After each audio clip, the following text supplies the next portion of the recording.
현대차그룹이 공장이 최근의 이슈죠. 본격적으로 인공지능과 로봇이 공장을 지배하기 시작한 건데, 이건 장 노조 관련 이슈가 있을 때 로봇화가 본격화되면 노동자들이 설 자리가 점점 없어질 수 있고, 이런 미래에 대응할 필요가 있다고 했었잖아요. 그리고 노조는 데이터화된 실적을 근거로 토론할 필요도 있다고 했고요. 이게 불과 몇 개월 전인데도 세상 물정 모르는 소리다 이렇게 반발하는 사람들이 꽤 많았는데, 결국 이게 현실이 된 겁니다. 이건 뭐 계획이 아니고요, 이미 현실이 된 상태고요. 규모도 상당합니다. 현대차가 무려 1000대에 달하는 로봇이 운반과 도장, 심지어 검수까지 해버리는 공장을 공개했죠. 현대차그룹이 메타플랜트 아메리칸데, 이름에서도 알 수 있듯이 미국 조지아주에 위치한 대규모 인공지능화 공장이라고 보시면 됩니다. 이걸 미국만의 이야기로 봐야 하냐? 전혀 그렇지 않습니다. 현대차뿐만 아니라 거의 모든 글로벌 기업들이 현재이자 미래고, 사람 대신 로봇을 쓰는 기업들이 기하급수적으로 늘어날 겁니다. 거의 모든 산업에 해당되는 얘기라 볼 수 있는데, 그렇다고 이걸 우리가 마냥 노조 탓, 반대로 기업 탓을 할 수 있냐? 그런 건 또 아니잖아요. 지금은 이미 정해진 미래를 어떻게 현명하게 적응하느냐가 중요할 것 같은데, 오늘은 그래서 현대차그룹의 메타플랜트는 대체 어떤 곳이고, 앞으로 사람들은 설 자리가 정말 없는 거라고 봐야 할지, 이런 얘기들을 해보려 합니다.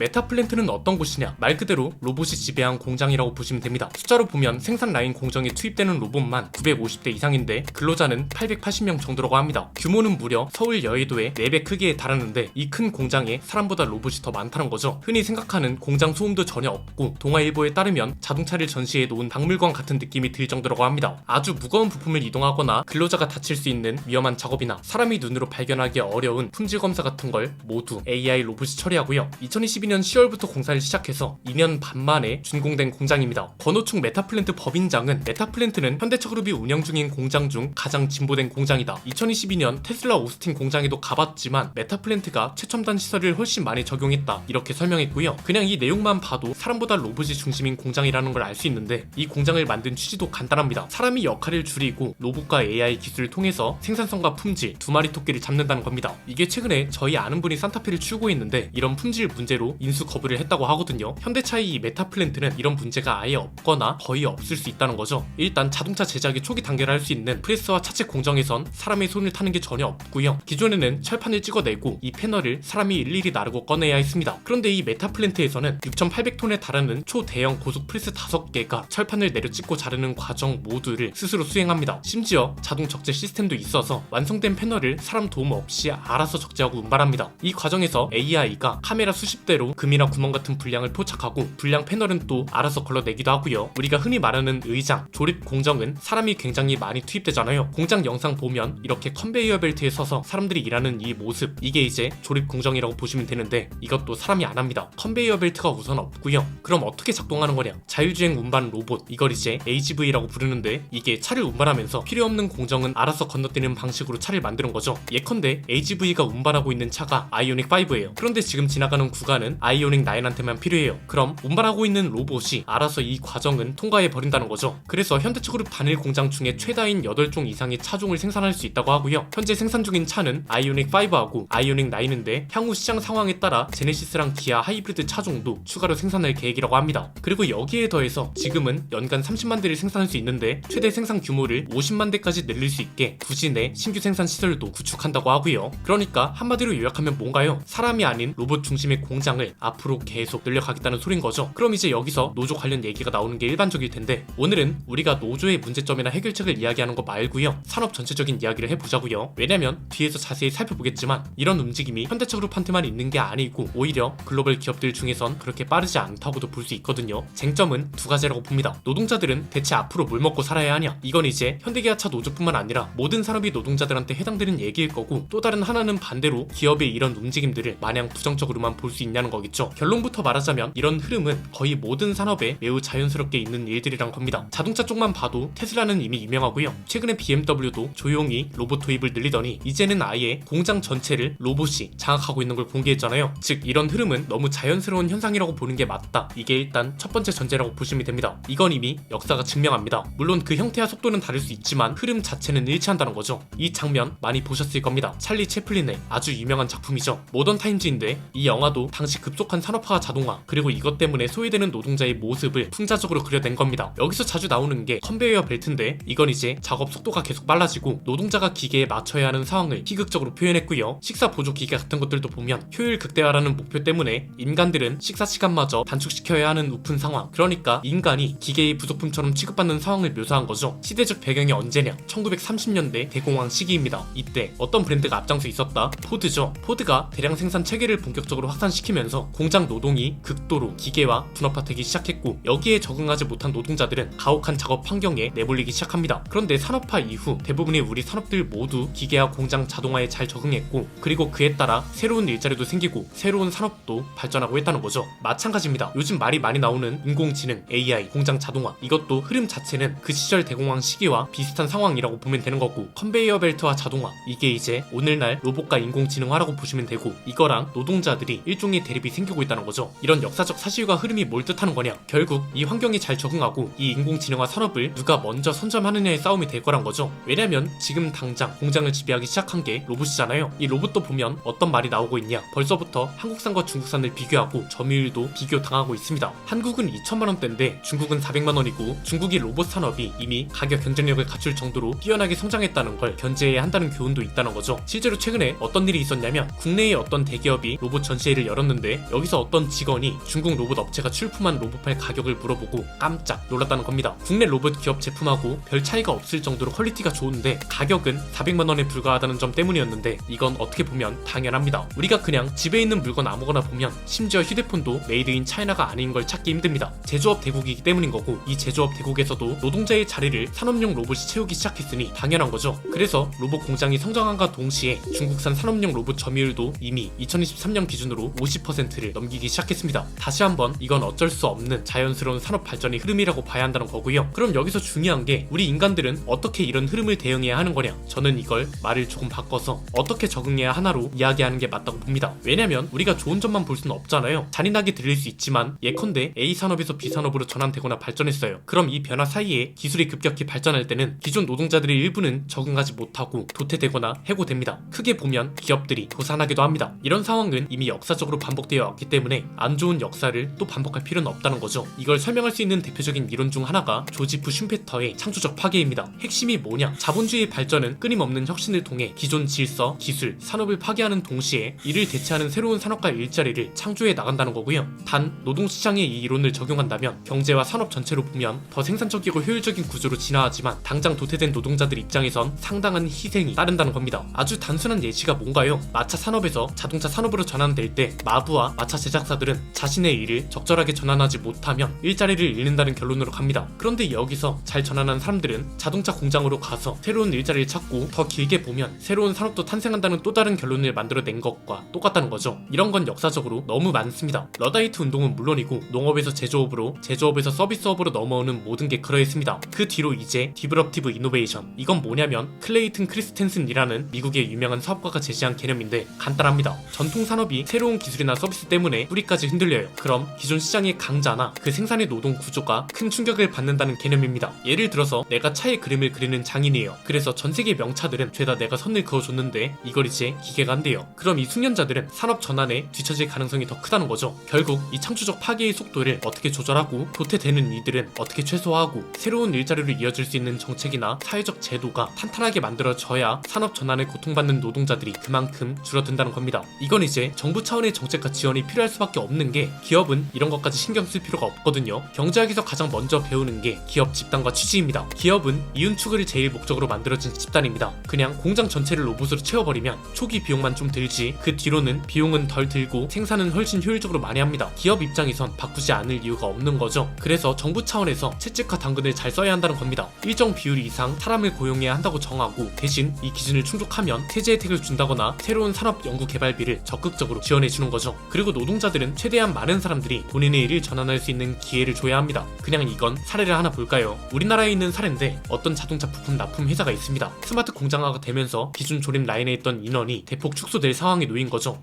그런데 여기를 중소벤처기업부가 지원해주면서 공장을 로봇화하는 동시에 재직자들을 대상으로 교육 프로그램도 연계해준 거죠. 그리고 PLC 프로그래밍부터 시작해서 IoT 센서 활용 방법, 생산 공정 데이터 분석 방법 이런 걸 교육해주고 현장 조립을 하던 노동자들이 설비 운용 관리 팀으로 직무 전환을 할 수 있게 도와주는 거죠. 경제라는 게 꼭 돈이 억수로 많은 사람들만 있어야 하는 게 아니고 중간에서 돈을 벌고 쓰는 사람들이 있어야 순환하는 거라서 이 문제만큼은 노조 문제를 잠시 접어두고 노조가 아닌 노동자들까지 생각한다면 이런 고민과 행동이 필요하다는 거죠. 이런 게 지금 우리나라에서 매우 잘 이뤄지고 있냐고 묻는다면 물음표가 뜨는 게 사실이니까요. 현대차도 미국에서 이런 공장을 운영하기 시작했다는 건 미국이 대규모 생산 기지가 될 가능성이 한층 높아진 겁니다. 자연스럽게 우리나라 공장들은 어딘가 뒤처질 수밖에 없다는 건데 이런 걸 놓치기엔 너무 아깝지 않나요? 여러분 생각은 어떠신가요? 댓글로 자유롭게 이야기 나눠주시면 감사드리겠습니다. 오늘 내용은 여기까지입니다. 내용이 유익하셨다면 구독과 좋아요, 알림 설정 부탁드립니다. 지금까지 저는 안피디였습니다. 감사합니다.